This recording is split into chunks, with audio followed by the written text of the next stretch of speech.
Hello, Civil Discourse Now. I am Mark Small, and it is a Friday afternoon in February 2025. Cassie Jackson is on here too. Cassie, how are you? I'm good. How are you? Thanks for having me, Mark. I'm just disgusted. This is just being okay. And let's go through a couple of things. First of all, Trump did not win the election. Let's be clear. It was hacked. There is a lot of information out there. One set of researchers said you could not get the swing states doing exactly like that. The odds against that would be 10 to the 29th power. Right. Now, for you people who are challenged in mathematics, that would mean people who are like Donald Trump. That means a whole big set of odds against that happening. Yeah, the election was definitely fucking hacked. I think more and more of that will come out, like as Elon just keeps continuing to fuck around, because it certainly has something to do with him. Yeah, and here's the problem, and it's very real. Musk has Starlink, the program, the computer system that he uses.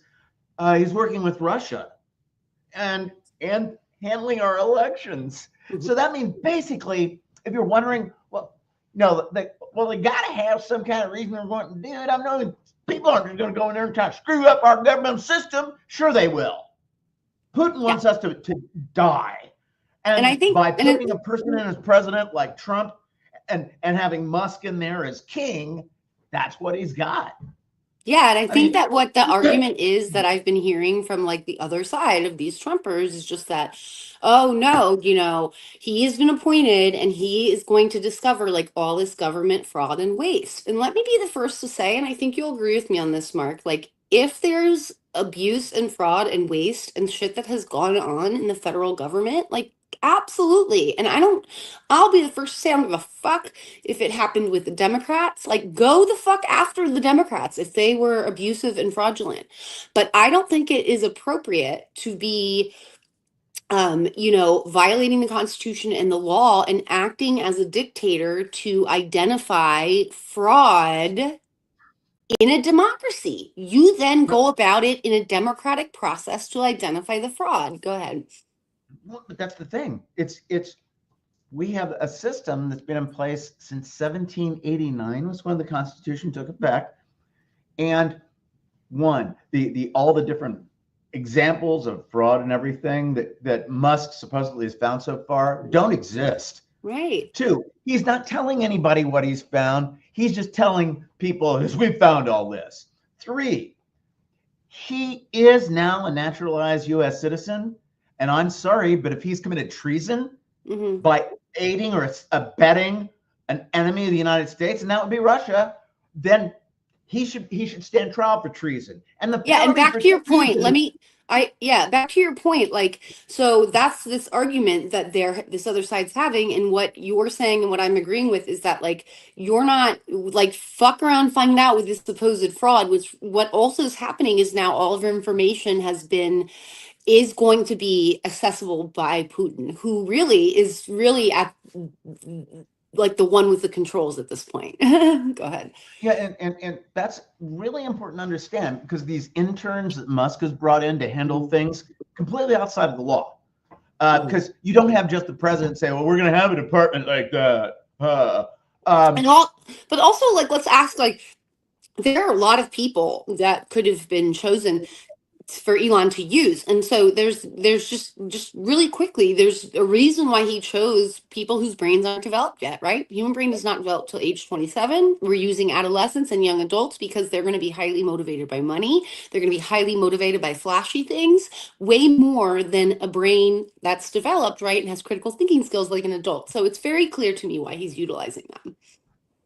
Well, and also it's that they just want to screw up the country for the sake of screwing up the country, because that gets into the rebellious teenage brain too. So you're playing on that too.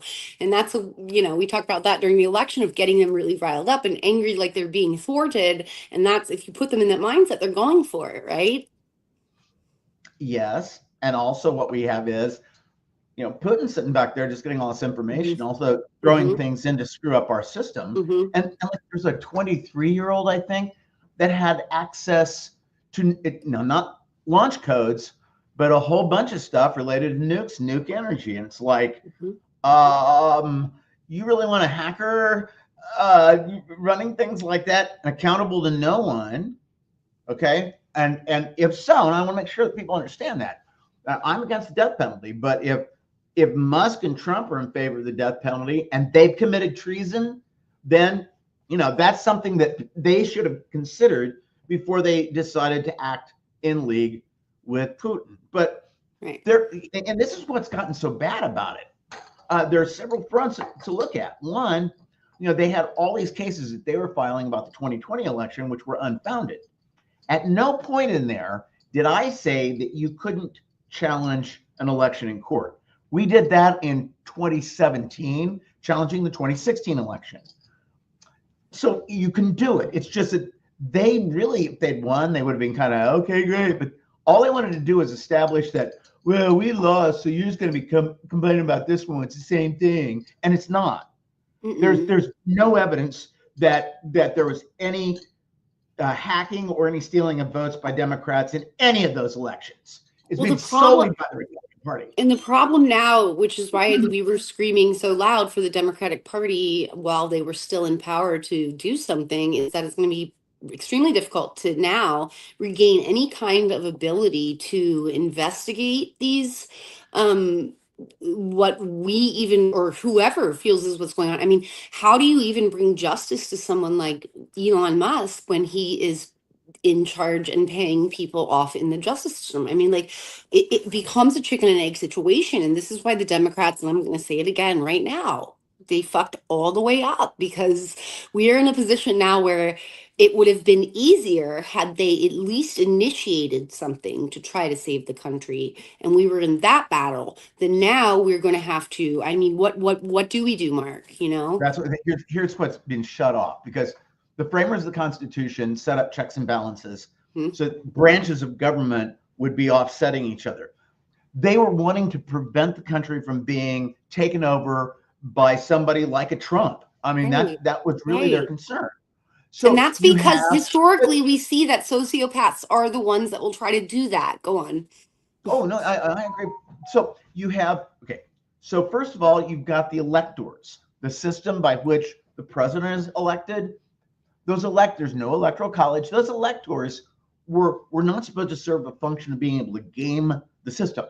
They were supposed to act independently so that they could thwart somebody who was, I think it was Hamilton described them as someone who rode the hobby horse of popularity. They wanted to prevent that, but they had no implication there that was a gaming thing. So the electors have never served that function, and so that's out the window. You couldn't check it there. Secondly, then you have the houses of Congress that could vote to stop different things that such a dictator would try to do, except the framers didn't consider that they would have in both houses of Congress a majority from that party who were so scared shitless they don't want to cast a shadow on the idea of maybe questioning Trump. So that's down. And then you've got the courts. The last thing you'd think of, no, they've got a majority of 6 Supreme Court of the United States. 5 have been leased, 1's bought. Those people have no business being on there.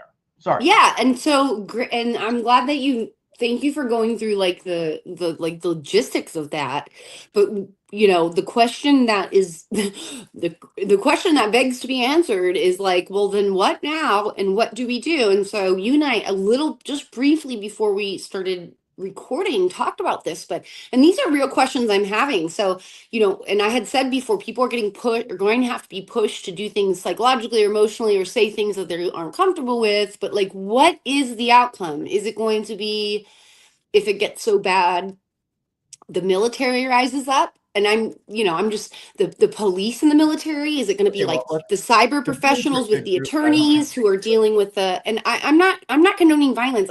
I'm looking towards like worst case scenario when the people do want to rise. What does that look like? You know what I mean? And that's something we'll discuss here in the next segment. This is I love that. Cassie Jackson. We'll be right back. All right. See you soon.